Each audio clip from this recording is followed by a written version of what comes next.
Officials from the Uganda Airlines company accompanied the State Minister for Transport, Fred Byamukama, to the Committee of Physical Infrastructure to defend the ministry's 2023-2024 budget estimates. The committee heard that the Uganda Airlines company plans to acquire 2 more aircrafts in the forthcoming budget year. One of the planes is a mid-range aircraft that carries between 75 to 100 passengers.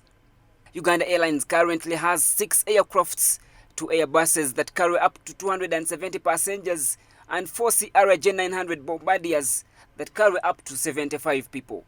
These planes are said to have certain limitations which affect the plans to expand Uganda Airlines routes to countries like Nigeria, Ghana, Zimbabwe, among others. When we look at some of the routes we want to expand to, the CRJ cannot get there without making an alternate stop at an alternate airport. It has to go via. But if it goes direct, then there are certain limitations it has, which affects our bottom line. So we must have a mid-range that can get to those places to feed the Airbus. Then where the CRJ cannot gets, it feeds the Airbus. 3 companies, Airbus, Boeing and Embraer, have already submitted their expression of interest to manufacture the planes. These bids have been subjected to strict scrutiny.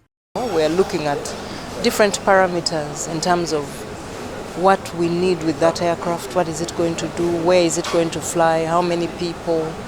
But we're also looking at the after-sales costs. Once you do the pricing, everybody just gives you a price. But we as an airline, as the technical team, we're looking at the costs. What is the cost of using that aircraft type?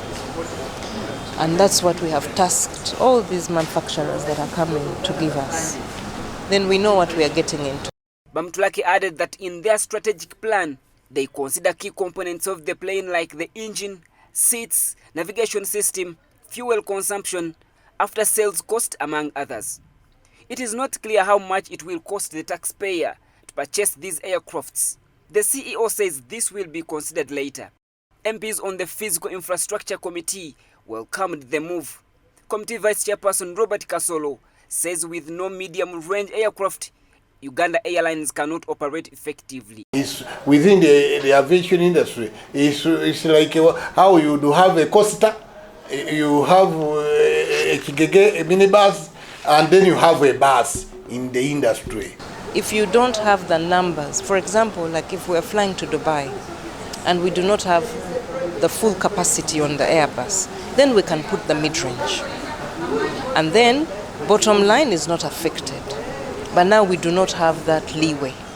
Whether you're 50, whether you're 100, whether you're 120, we have to still position the Airbus. So the mid-range gives us flexibility. He noted that there are several benefits that come with having these aircrafts that should not be underlooked. There are other indirect benefits like tourism and so on, which are not calculated. There are very many indirect benefits that the airlines accrue to Ugandans or the country as Uganda as a country. Funds to purchase these aircrafts have not been included in the budget framework paper for the Works Ministry in the new financial year. But the committee vice chairperson says a supplementary request could be tabled once the deal has been finalized. Ramson Muhire, Church of Uganda Family TV, News at 8.